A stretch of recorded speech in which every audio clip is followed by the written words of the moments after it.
There are a number of government-backed grants and incentives available for first-home buyers. Today, we look at each of them state by state. Welcome to Your First Home Buyer Guide, the podcast for first home buyers who want to move it along and become homeowners. But most importantly, it is for you to become an educated home buyer. I'm Meighan and that was Veronica. We're both buyer's agents and probably old enough to be your mum. But it's a good thing because between us we've got over 45 years experience to share with you and bucket loads of stories about avoidable mistakes. Together, we're going to make sure you get unbiased and real information you can rely on. Allow us to guide you on your home buying journey. We want you to become an educated home buyer so that you can stop looking for your first home and actually become a proud homeowner. We've got loads of great tips for you in this episode, and if you'd like more useful tools, head over to the website homebuyeracademy.com.au, and there you'll get access to our free mini course, How to Price a Property Like a Professional. You will also find the holy grail of home buying education, Your First Home Buyer Guide, the online course for people who want to become educated home buyers. We created this for you to help you get on the right path to home ownership for your first home and beyond. But before we get into the interesting stuff in this week's episode, we've got the boring bit, the disclaimer. You of course know that nothing in this podcast is to be taken as personal advice. We always recommend getting the advice of an expert in their field who takes the time to understand your personal situation. We've done our very best to ensure that the content is correct at the time of recording. Things change rapidly, so always check with the relevant government authority and your trusted advisors to get the most up-to-date information.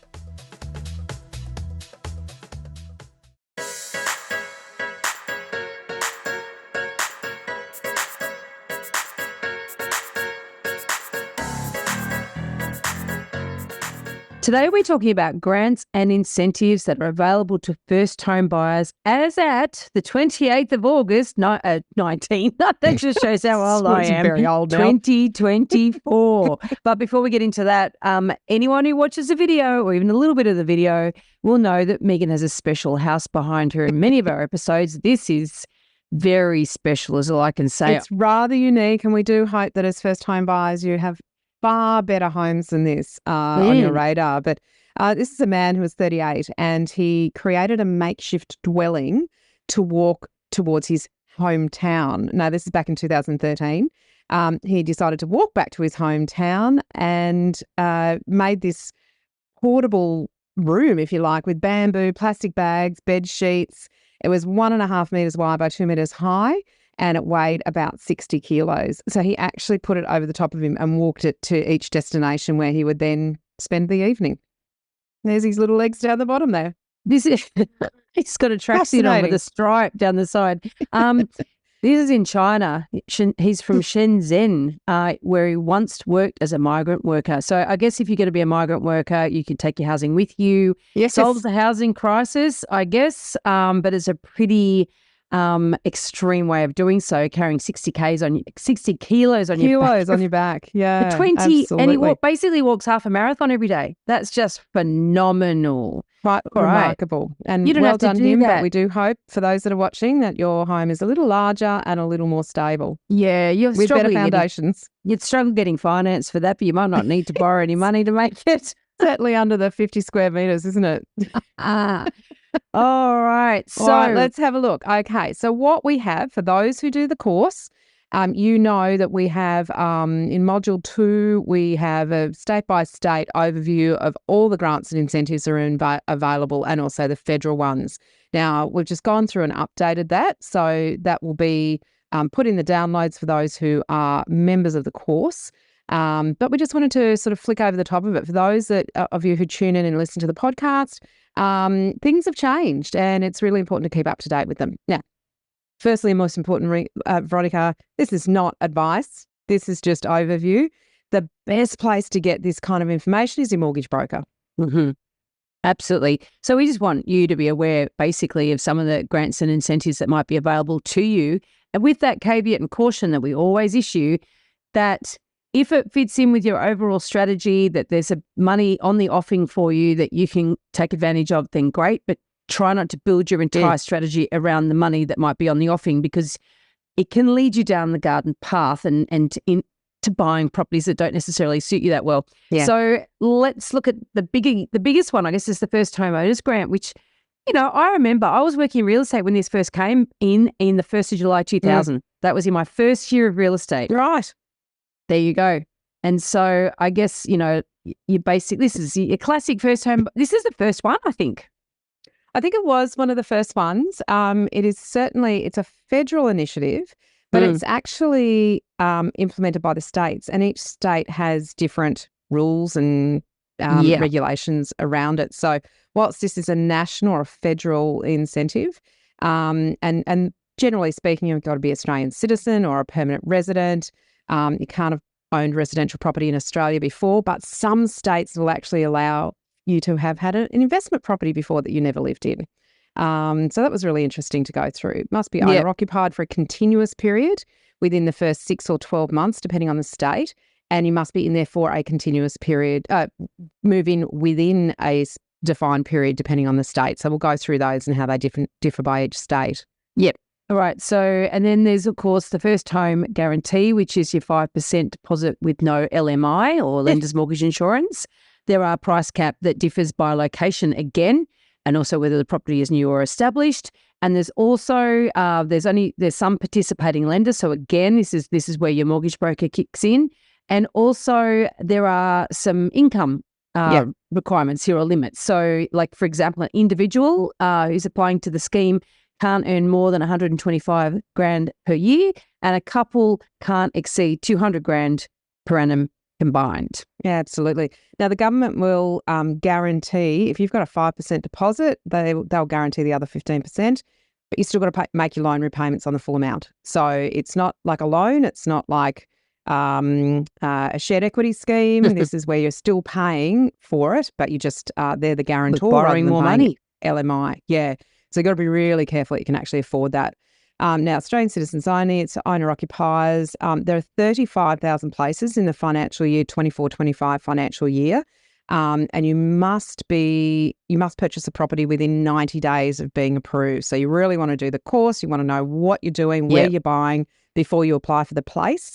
And then you need to move with haste, but carefully. Now, you must move in within 6 months and live there for as long as the loan, as long as the loan has a guarantee under the scheme. So what that means is you can refinance out of the first home guarantee if you build up enough equity or you save enough money, but you have to live in it for as long as you have that guarantee. Yep. And we keep hearing questions from certain people who want to work out how to get around these things. And the bottom line is that they're aimed to increase home ownership. So it's not aimed to help you get to become a property investor. So it's, you got to think about the government's intention here. And then an extension of this in a way is the family home guarantee, which is offered to single parents or single legal guardians. Now, again, you've got price caps by state, and again, only through participating lenders. So talk to your broker at this. There's a lot less spaces for this. There's 5,000 places in the financial year 24-25. And this allows you to buy a property with a 2% deposit, no LMI. So it's pretty impressive, opportunity if you can afford the repayments.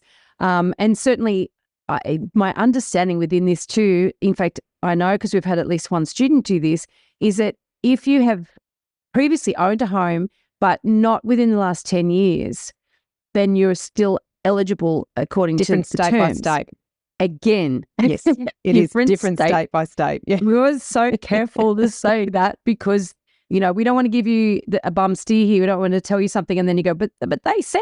It's like always check. Always check with the relevant Office of Fair Trading or governing state revenue, whichever administrative, whatever it is. Well, of course, this document that we've created is for students of the course. So we won't put in there, but we can put in some of the state revenue links, I think, in the show notes would be great.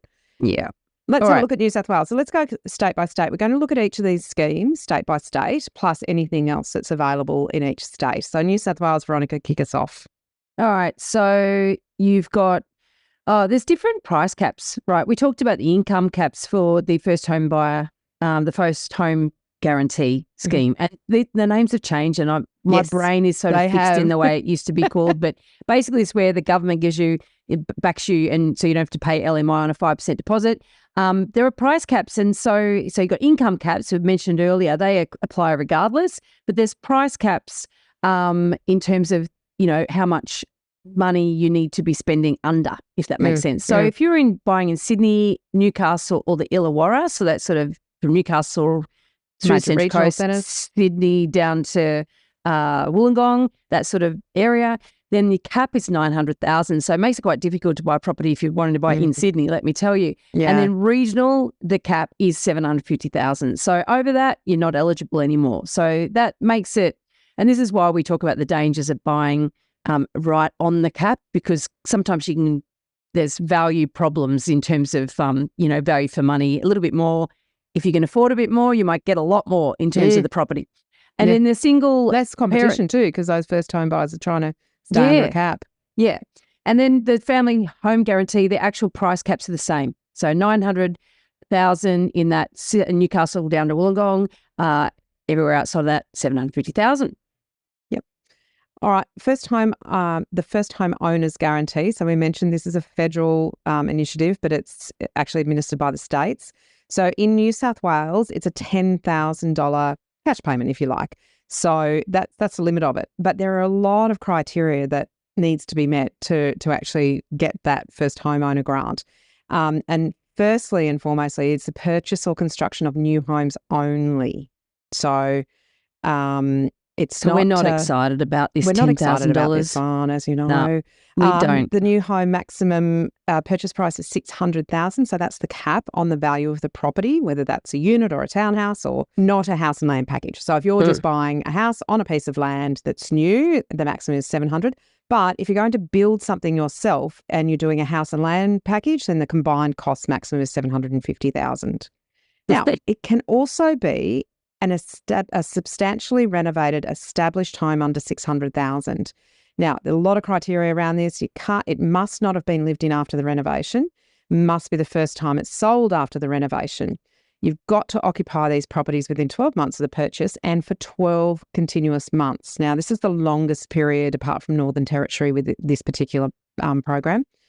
You may be eligible if you purchased a property after the 1st of July 2000.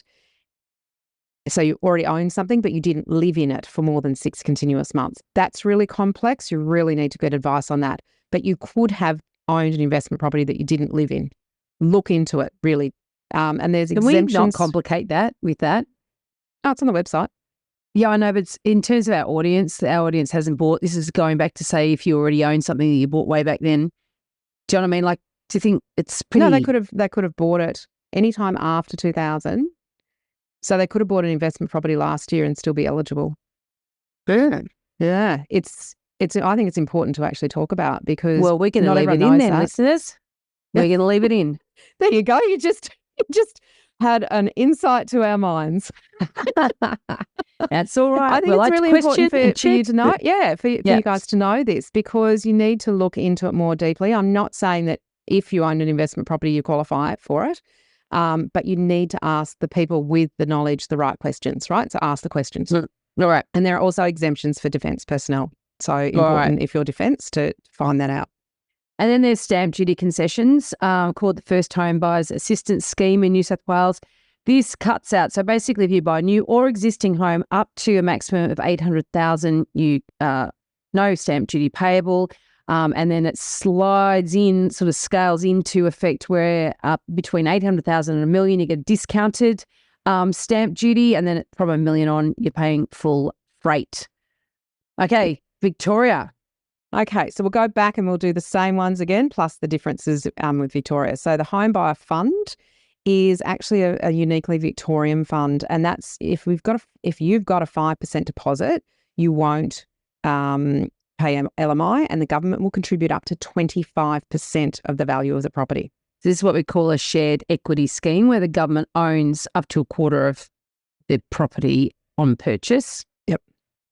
Established property only. The maximum caps for Melbourne and Geelong are $950,000, and in regional areas it's $700,000.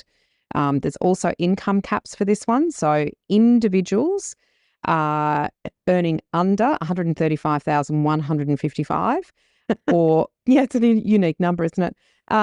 Or couple or single parent, right? So couple or single parent, $216,245. So that's Yeah, and so that's, again, a state government initiative. Victorian Now, only. the First Home Guarantee, which is the federal initiative where they give you 5%, you pay 5%, they give you free LMI, or they insure Guaranteed. you. Yep. The price caps are Melbourne, Geelong, 800,000 and regional 650,000. Yep, same income caps apply. Yeah, and the Family Home Guarantee, which is a single parent as a single legal guardian, that's the 2%. The same price cap, so it's 800,000 Melbourne or Geelong, and regional 650,000. Again, same income caps, they don't change. Yep. All right, so first home owner grant in Melbourne is $10,000 cash if you're in Melbourne, or $20,000 if you are regional, and it's for new homes with a maximum purchase price of $750,000 regardless of the location. So you must live in it for 12 continuous months so basically for the full 12 months after completion of the contract.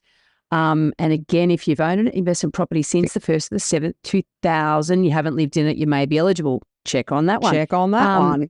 Yeah. So again, we're not a lover of this. Is one of the incentives that we do not love, because we know that there's lots of added prices, I guess, if you like, inflating the prices of brand new properties anyway. So that little bit of extra cash from the government sort of absorbed in the inflated price you're paying.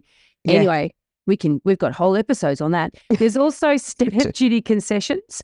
So for new or existing homes, and so we like these because they give you the option, right? They're not trying to funnel you into one type of property. Then that maximum purchase price is $600,000, and sliding scale discounts up to $750,000. So you get discounted stamp duty between $600,000 and $750,000 purchase price. After $750,000, regardless of where you are in the state, you pay full freight. Yep. Now, Queensland, let's go through them all again. First home owner guarantee, remember that's a 5% deposit. The price limits in Brisbane, Gold Coast and Sunshine Coast is $700,000, and in regional locations outside of those three locations, it's $550,000. Same income limits apply. And with the federal home guarantee, it's 2% deposit for single parents or single legal guardians. The same price caps apply, and of course, this has to be done through participating lenders. Now, the FHOG, the First Home Owner Grant, which is federal government in Queensland, you get a whopping $30,000 of cash. Yeah. That sort of expires, I think, on the 30th of June next year, that 2025. Your maximum purchase price, $750,000, and it's purchase or construction of new homes only, or substantially renovated by a builder developer and not lived in during or after renovation. Same thing with the investment property after 1st of July 2000 that you have not lived in, you might be eligible, and you must move in within 12 months purchase and live there for 6 continuous months. Again, not a fan of that one. Not a fan.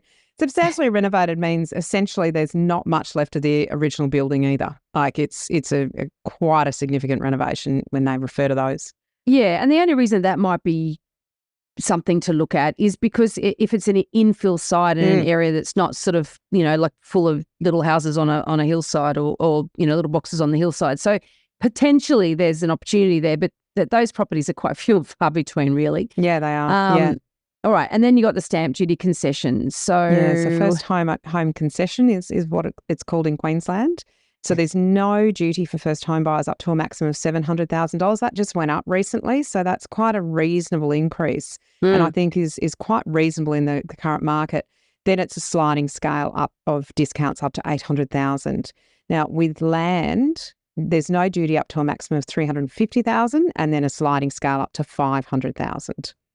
So we move on to... I might just pick up on that one actually, because it is a question that first home buyers ask, and that is if the property is tenanted when you buy it, the lease has got to end within 6 months of settlement of the property, and you must move in. So you can. If you've got a tenant in place for 3 months, you can still get that first home concession. Yep. So if you're buying it subject to tenancies, absolutely, then you're not precluded from buying that property. But of course, remembering that if you are getting the first home owner's grant, which stipulates it's brand new, then that won't matter, will it? But We don't want to complicate things. That's very complicated. Yeah. All right. So ACT, it starts to get a little bit more complicated as we go through. Yeah. Now, first home guarantee, which is the 5% deposit, maximum purchase price of $750,000 in the ACT. All the other income caps are the same, and the family home guarantee, which is 2%er, same thing. $750,000 is a maximum. Now, I haven't got updated details for first homeowners grant for Canberra, but I will get that information put in the show notes, put a link in the show notes as well. All right, cool.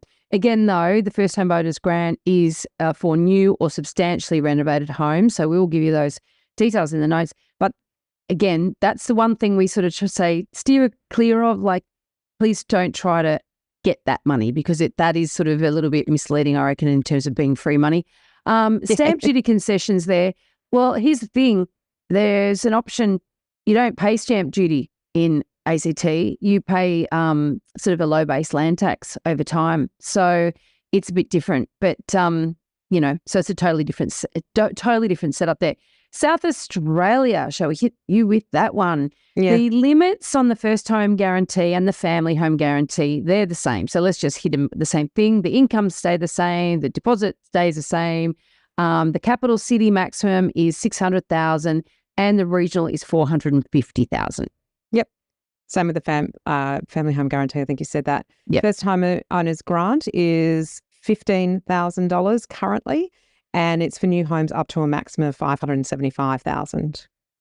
And then there's stamp duty concessions there as well. Now, that is for new off-the-plan house and land, vacant land or substantially renovated. So we're not a fan of avoiding the stamp duty in South Australia either.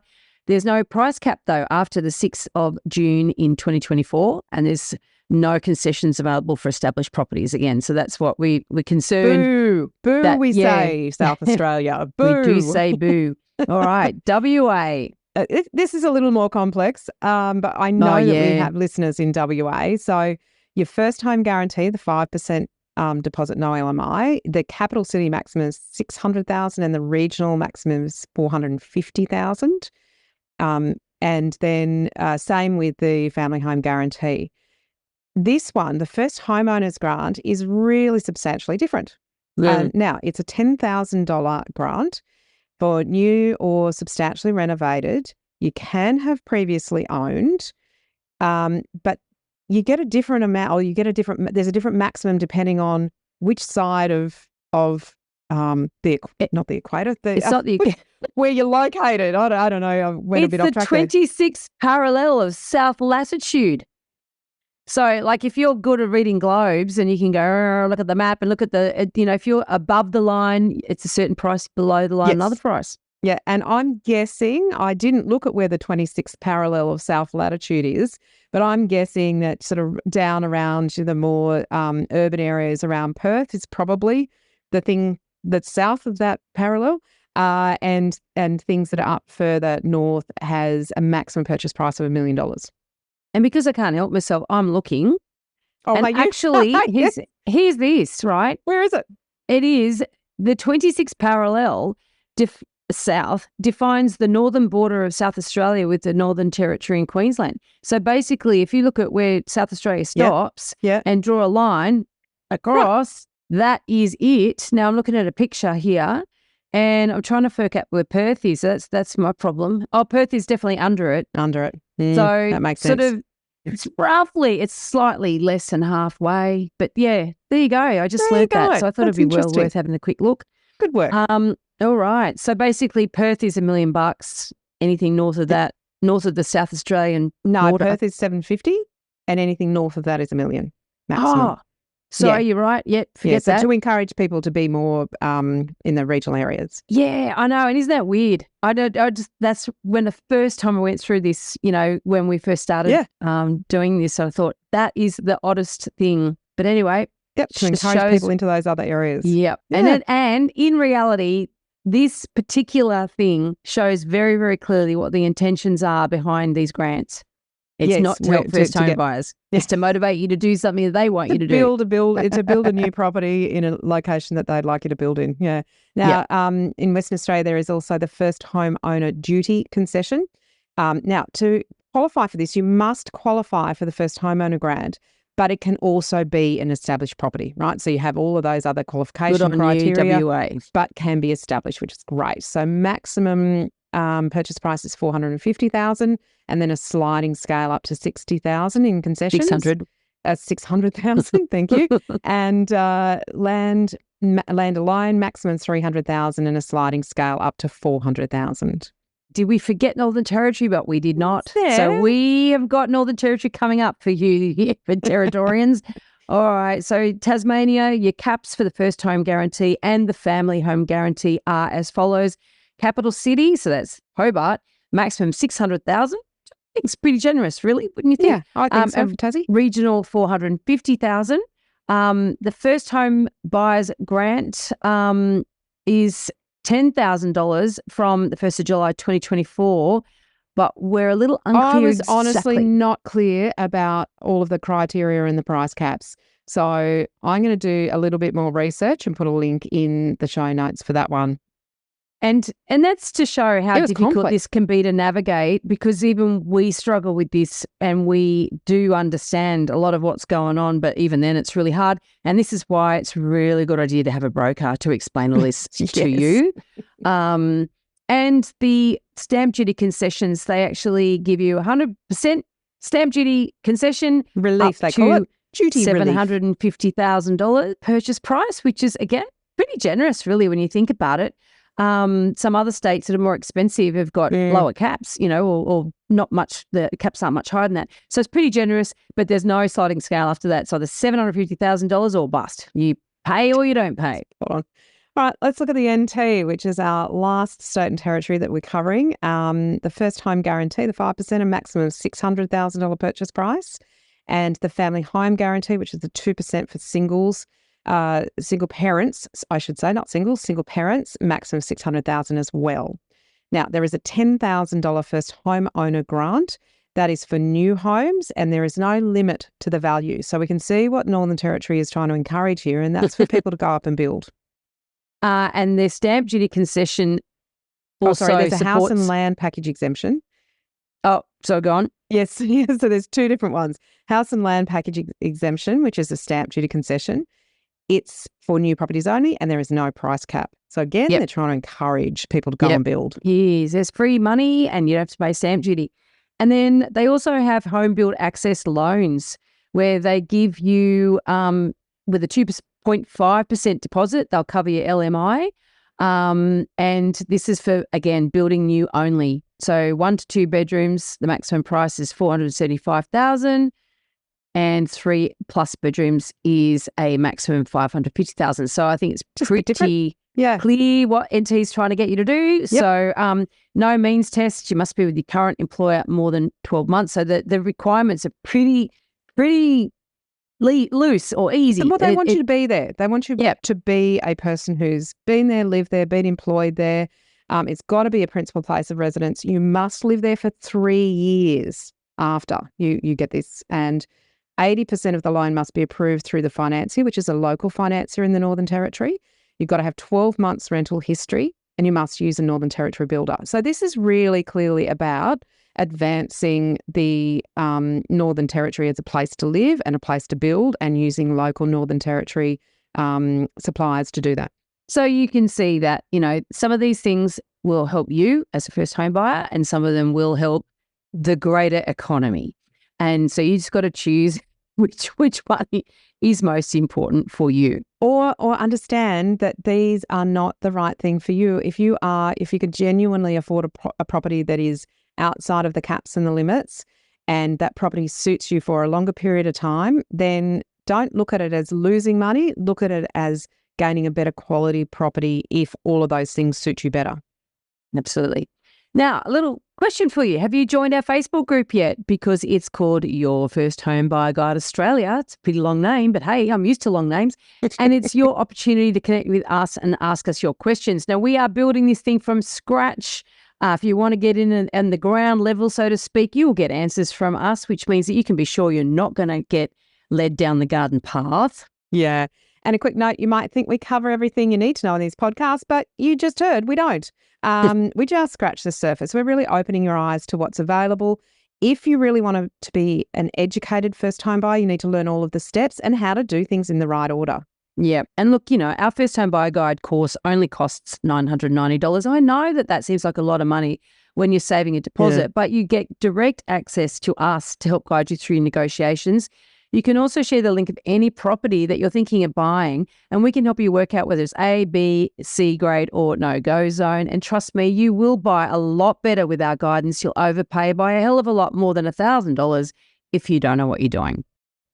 In this episode, we've only touched on a tiny part of the huge amount of things you need to know to become an educated first home buyer. There is so much more for you to do. You can learn all of the steps in the right order and avoid all of the mistakes that others have made in our 10-step online course for first home buyers. If you'd like to learn more about the right process and avoid making rookie errors, become an educated home buyer. Head over to the website, check out your first home buyer guide, the course that we have created for you.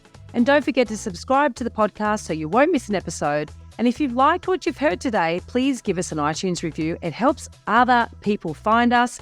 And of course, I know it's a bit cringy, but we're going to ask for 5 stars. Thank you. Thanks for joining us. We hope you found this really useful. And if you have, please share the love with others who you know are in the same boat. We'll be back next week with more priceless stuff.